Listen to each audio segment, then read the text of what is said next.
Welcome to Arts and Culture Stories with Khushboo Bagga. And today with us, we have a very dear friend, Abhay Mangaldas. And we are sitting at his award-winning space, which recently won an award in China for its computational architecture. Welcome, Abhay. Abhay needs no introduction, but this is for our viewers. Abhay Mangaldas is a visionary cultural entrepreneur and a passionate advocate for the arts. With a dynamic background spanning hospitality, arts management, and philanthropy, Abhay brings a unique blend of creativity and business acumen to all his endeavors. He is a driving force behind various cultural initiatives, including the House of MG, an urban heritage hotel in Ahmedabad. His other initiatives include managing the Shreyas Foundation, a holistic education institution, ex-convener and current advisor for the Ahmedabad chapter, Indian National Trust for Art and Cultural Heritage in TAC and more. Today we'll delve into Abhay's inspiring journey and his commitment to enriching lives through the power of art and culture. But before we move ahead, I would like to thank our supporting partners, Petal Foundation, Chola's Heritage Jewelry, and this episode is proudly presented to you by Elixir Oils, bringing the essence of purest cold-pressed oils where every seed is pressed with love. So Abhay, you have an educational background in computer graphics and mass communication, and you belong to one of the most prominent families known for its contribution towards Ahmedabad's cultural heritage. How did all of this shape you in your earlier years, and what has your journey been since then? Thank you, Khushboo, for having me here. As regard to my journey, it was an interesting one because though I do come from a known family, the fact was that by the time I became an adult and came back from abroad after completing my studies, there was very little business left. And this was always a driving force that people recognized you for your ancestors and not for your present. And that driving force even brought about certain sense of insecurities as a person, because it was like water everywhere but not a drop to drink, you know. So this was really the ignition of all my endeavors, and I always wanted to be an entrepreneur. So my journey started with several unsuccessful financially but very successful experientially ventures, including the art that you see in this gallery, which was one of my earlier ventures of trying to get artists work on computers. Okay. They never worked on a computer before, all these top artists of India. Anyway, so the journey went from there till, for the first about almost 10-12 years, there was all these attempts to start up something because there was no real business left worth talking about. And then in 1995, because of interesting turn of events, which I played a big role in, there was a situation where we had some liquidity. Okay. And the question arose about how to use this. And in that, we decided that we should separate all our family assets amongst all the huge family that we are. And that we did. And that allowed me to choose something to focus on. And which was that we purchased the House of MG from the family members. Okay. So it was a family building. Okay. And that's when I started restoring it, and it was an organic journey, and one thing led to another, and it is now a heritage hotel. It is what it is, yes. Yeah. So Abhay, can you talk to us about how House of MG was conceived, the challenges that you faced when you started it, and also your reflections? It was a very organic journey. In fact, because when my family, as in my immediate family, purchased this space, it was entirely tenanted. So the only space that was available to do anything was the parking lot and the terrace. Oh. The whole building was tenanted. But it was a very nice location. So that real prime factor of wanting to go for that asset was it had an amazing location, and the building was in a completely dilapidated state, and nobody wanted to go to that side of the city. But it was just one of those gut feelings, and my father, who's an architect, who said, It's such a beautiful building. There are so many memories in it. Why don't you do something with it? Also just opposite to Sidi Saiyyed. That too. Yeah. But the Sidi Saiyyed is an island. So that itself is an issue which we are trying to get to change so that it becomes Okay. more accessible. Okay. But it was certainly immediately on the other side of the bridge, and the riverfront had been announced. It was not taken shape, but it had been announced. So I thought that maybe down the years it will happen. And since only the terrace was available and the parking lot, only thing that we could do was something on the terrace or something on the parking lot. And earlier my initial idea was to maybe do some kind of a family entertainment center. And on the terrace by building some kind of a marquee tent and doing activity inside and something like that. But one thing led to another, and because I live in an old house built around the same time, and I have a lot of meals on the terrace with my family. So I thought, this is such a beautiful terrace. I have the terrace, let's do something here. That's how it started. Okay. So we started with one restaurant in the parking lot. We cleared the parking lot and made the greenhouse restaurant over there. And then slowly, we started getting possession of the rest of the building from the government. Primarily, it was the government, because they saw that something nice was happening. Okay. And over the years, as we got the possession, we would add something in that space. So, the House of MG has two sides. There's MG wing and the CG wing. The MG wing is what I'm talking about. Right. And in that MG wing, there were many government tenants and there were some private ones. And I think over the period of about 12 or 13 or 14 years, we managed to clear all of them. Wow. And put in a swimming pool or put in some hotel rooms or put in a conference space. And by then it was clear that it was going to be a hotel, because internationally the only model for heritage preservation is tourism. There hasn't been really another model which works except doing a museum. What else would you do? Yeah. So we decided that it should become a hotel, and it happened organically. Yeah. So luck also favored you in a way. I think it was destined that you could take out the tenants from the place and you could. No, I think, of course, there is a huge element of luck, but there is also a huge element of perseverance. Lovely. So Abhay, you've been involved in various other cultural initiatives, including art galleries, festivals and community outreach programs. What motivates you to support and promote arts, and how do you see them impacting society? I don't think I actively try and promote or actively try and do any kind of contribution. It appears like that, it happens to be like that. My role is that I'm kind of a custodian. I happen to have custody of amazing spaces, and my strength is in keeping these spaces alive and well maintained. Well, this is my strength, and even having some vision about what to do with them. So architecturally, design wise, these are my strengths. Now actively doing something in that space is not my strength. But it happens. Yes, so if you create a space and then you put it to the right people, and then they find that always you build something and it works, so space comes first. But of course it has to be well thought out and planned, and mostly it works out over time. So that's how it has been all along. House of MG is a beautiful space, Bucky is a great space, Shreyas Foundation has amazing theatres. So there is always this space thing, because in Ahmedabad or in any place, space is a big issue, and a True. well-designed space is very rare. So I think that's the key. But no, I think you have a Midas touch. Whatever you're touching turns out to be beautiful, spectacular. Midas is when it makes a lot of money. Beautiful. Yeah. I would, without being bashful, agree that they are nice spaces, because there is a certain simplicity and sensitivity. And there is an idea of sustainability more than making money out of them. Okay. Sustenance is different from profit motive alone.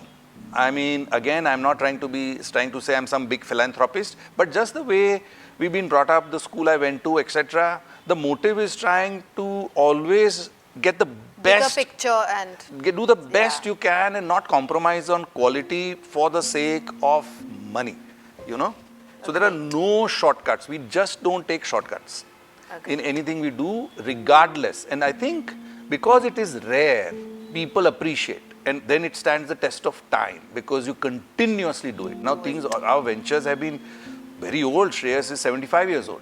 House of MG is 25 years old. This is 25th year. And now Bucky is, now it will be 3 years old. So I know that Baki will take some time, but that's how it is. I think if you have patience and if you persevere it and if you stick to your core values of quality and consistency and transparency, clean, everything is kind of clean in how we operate, then there is no reason why you Eventually it can't. works out. There is no reason why it won't work, you know. Yeah. So now that you're talking about Baki, I think it's very close to your heart. Tell us something about Baki, how it started, when you conceived it, especially the architecture of it, and today now where it stands. What do you think about it? Are you contented that whatever you've done is what you wanted to do, or you want to bring No, something I'm never more? content. I'm never content. But it's always a journey. So when I love building and I have just restored properties made by other people. Okay. Not necessarily other people as in family member or the other, but not necessarily the way I would have done that property. Okay. Because it is already there. Yeah. So I just bring in the story or the experience. I wanted to create a building where it started from scratch.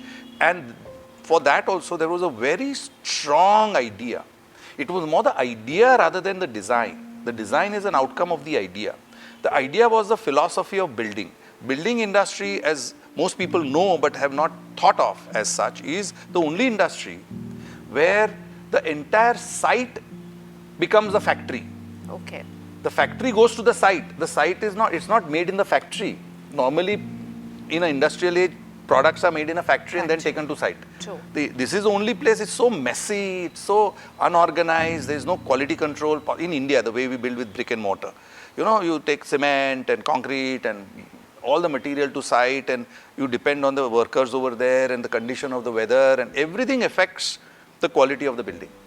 So I decided that I want to make a building, and I love technology, using technology in a manner where it would leave no footprint, or it would be a very light footprint. Ratio of the occupant to the weight of the material used by the occupant is crazy. So I just wanted to build something which could be become part of the recycle economy. It could be reused. So Baki, coming back to Baki, I wanted to build a gallery for this collection of art, which has become very important by then because it was the only artworks done by artists, all the well-known masters on a computer. Okay. So I said, let me design a building which is also designed on a computer to house the art which is done on the computer. Right. So very techno. High use of technology and with the principles that I just spoke about.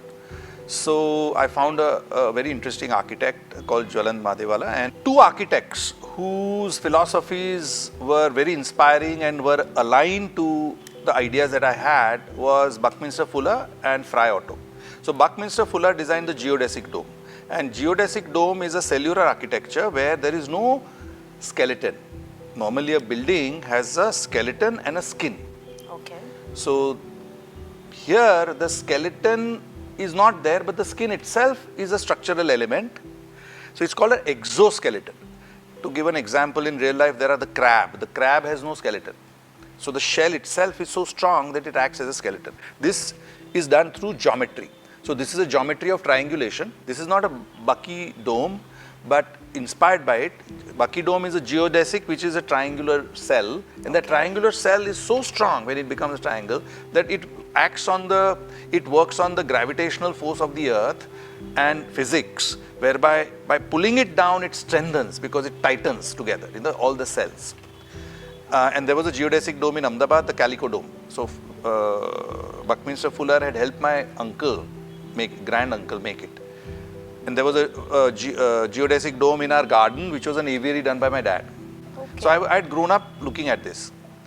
And textile architecture of Fry Otto is again something that I want to go towards because it just uses textiles. You can just fold it up and cables. Like a tent. Yes, so the Berlin Stadium. Canopy. It is like a tensile structure. Okay. And tensile is also inspired by from nature, like the spider's web.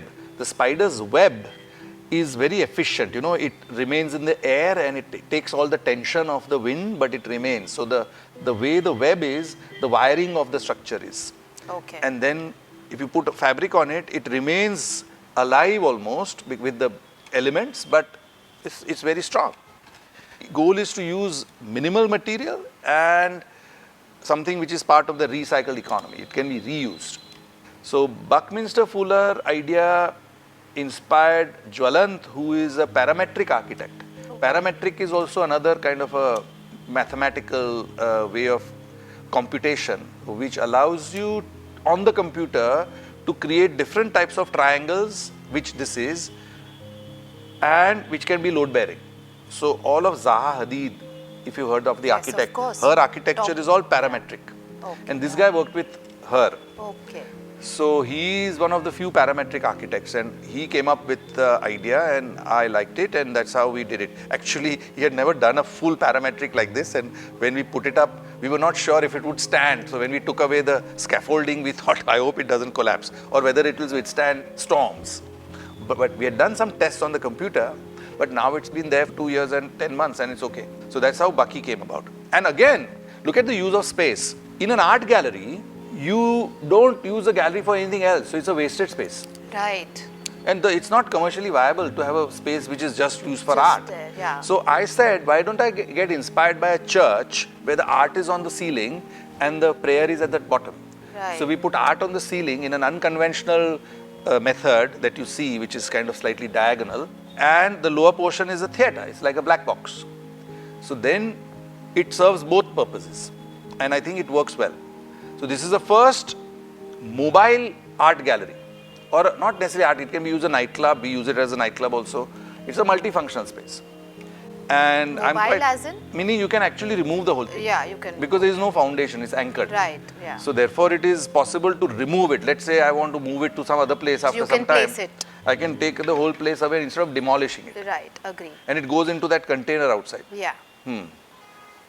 What are your thoughts on how Ahmedabad's culture has evolved over the years, and how do you expect it to evolve in the future? Ahmedabad is a very interesting metropolis for the fact that it is small enough, but it's also very large. And it has a whole lot of skills available quite easily. So for a design person, I would call myself a creative director, it offers great opportunity to do things and not at a ridiculous cost. So, and the way in terms of design, Ahmedabad is at the forefront in terms of urban design. I think it's one of the better design cities in India. And it has the School of Architecture, it has the National Institute of Design, it has all these design places. So there is availability of talent also, CEPT also. So from that point, I think Ahmedabad will be futuristic, though I don't necessarily like the way Ahmedabad is being developed. And the ideas of trying to make it like Singapore or Shanghai, etc., I don't resonate with those at all. One can carve a niche for oneself in the areas that you do believe in, which is more intimate spaces, not scale, but intimate. Everything now is about scale. And I feel that it should be about human scale rather than mass scale. When you looked at Gift City and all, it's all huge multi-stories in Ahmedabad. Very commercial and... Commercial I have nothing against, but just the scale is inhuman. And I Agreed. think it takes away from connecting with nature. Everything is about exclusion. If you see, all so-called development involves destroying nature. If there is nature, a developer will come and first cut down the nature and build a building, and he is called a developer. Agreed. So there is something wrong with that, So I consider architecture, and my interest is in I've created this startup which does pre-engineered buildings, where when we design a building, we include nature. Ecosystem, it should So be... it would be not a landscape but an ecosystem. So the building would occupy a space where we'd create an ecosystem where on the building also nature would take over. Yeah. And somehow the building would become invisible at some point. The idea is not to highlight the building, the idea is to create a living space which is shared rather than not keeping everything out. All our buildings are keeping nature out and creating a sub-ecosystem within the building. Glass buildings, air-conditioned, weather-controlled. Here you can open the windows and let the nature in. Wow, I like that that's a lovely idea. thought. And that is how young children should grow up, to become sensitive to environment rather than saying that everything is for us. In the future, I don't think the rest of Ahmedabad will necessarily follow this path, but we are trying at the policy level to create policy whereby government helps green spaces by giving them incentive. Very So that important. farmers can keep their farms and yet get some money rather than having to sell the farm to get money. Okay. So this is not, it's not too complicated. It's through a concept called TDR, Transfer of Development Rights. So we put in proposals and talking to groups of people who say, why don't you give TDR to people who have green spaces, who are custodians of green spaces, rather than obliging them to sell. Then without selling, they can sell the TDR, get the money and keep the space. This concept is not new. It's happening in heritage, conservation of heritage and other places, but for green spaces also. We are trying to propose that. So I think that part of Ahmedabad, if it catches, and if there is a community which builds, which says, no, we want green spaces, we want small neighborhoods, we want smaller roads, we don't want large roads, we don't want the car culture, we want pedestrian culture. This sounds European. For a city of this size, it is possible. But it's a question of infrastructure, policy. I think the government's intent is there, but action is all about profit because it is driven by private enterprise. True. But I think there is a small niche for people with alternative ideas like the ones I have. I consider them alternative because it doesn't seem to be mainstream. Yeah. So we come to some lighter questions now. If you could go back in time and live in any chosen years or era of your own family history, what years would that be and why? What I would prefer to do is get both of my extremely enterprising great-grandfathers from back of time rather than my going there. Because I like the time we are in, but I would like people like them. Bring them back. Bring them to with me and being my mentors. Like my great-grandfather from my father's side was Mangaldas Girdas, from my grandmother's side was Malal Sarabhai. Now those were two big figures in every way in terms of people I look up to. And what they did and what they managed to do in those times, we are talking about 1900s. I would love that if I had their mentorship in whatever I'm doing today, what I would do. I lack a mentor. But I'm sure you are a mentor to many. I hope so at some point. As someone who's experienced success in various fields, what legacy do you hope to leave behind through your cultural contributions and philanthropic endeavors? So in terms of legacy, I have the great opportunity of managing an educational foundation and being involved with design. So from education, it's a huge privilege to be able to create an environment and pedagogy for children where education is about values. Everything else today they can learn. So I would like to have a legacy where there is an educational pedagogy very well documented which teaches children the value system where they can choose between right and wrong and make that decision. Because today it's all about choosing. Everybody has a choice. There's so many choices. It's that filter which you get during education which helps you decide the choice to make. And that is one legacy. The other one is in design. Today design is all about aesthetic and superficial. I find that totally banal. I think design should be about solving problems which are important problems. So environment is an important problem. How does design impact? What kind of design can I leave behind? What kind of buildings can I make? What kind of legacy can I leave in terms of physical form which is a solution to the problem of environment, which I just spoke about. Right. So that's the kind of legacy which is, both are intangible legacies, but they are about ideas. I think idea legacies are much stronger than physical legacies. Okay. What are some of your most loved art forms from India or abroad? What is the difference between art and craft? Art is an individual expression. Craft is a collective tradition which becomes an expression, because craft is always collective. It's about tradition. I like art form where it crosses over with craft. So where craft and art meet, that's the kind of work that I like. To give you an example, even more what I like is when art, craft and design come together. Okay. That is the ultimate in terms of what I enjoy. And I think Baki is an attempt for design. It's a sculpture, it's not a building, you know. Okay. So you can call it an architectural artwork. You can call it craft because it's technical craft and craft of the mind. So it's an amalgamation of And- arts, crafts and design. And design, Yeah. this place. But similarly, I really enjoy textiles. So the attempt made by Martan Singh in Vishwakarma exhibition, where he got traditional craftsmen to work with designers who were given the freedom to create a garment which was contemporary using traditional form, but in the process they became works of art. If you see the Vishwakarma exhibition, the exhibits there. So I think I really enjoy that meeting Amalgamation of the of, three. yes. Now we move to some fun questions.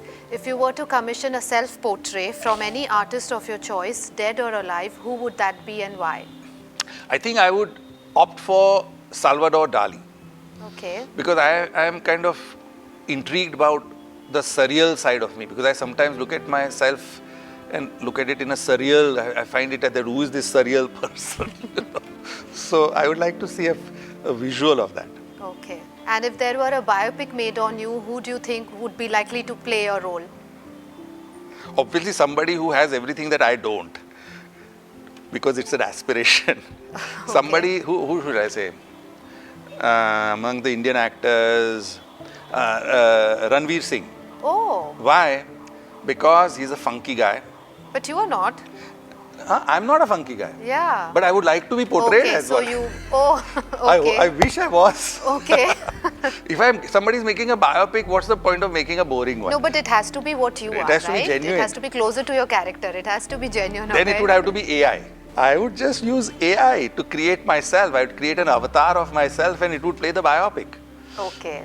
Now with the Sora, open AI, no? So what is it called? The chat GPT guys have come up with a video AI where you can put in the text and you can have an entire person play the version of yourself. So I don't need to go to an actor. I'm just saying that it will be the most realistic. Yeah. Because it would be an avatar of me. Yeah. So It's again, possible now. technology here. Technology, absolutely. Yeah. Name your favorite book or a movie on art or culture. Favorite book Or a movie. was Ayn Rand's Atlas Shrugged.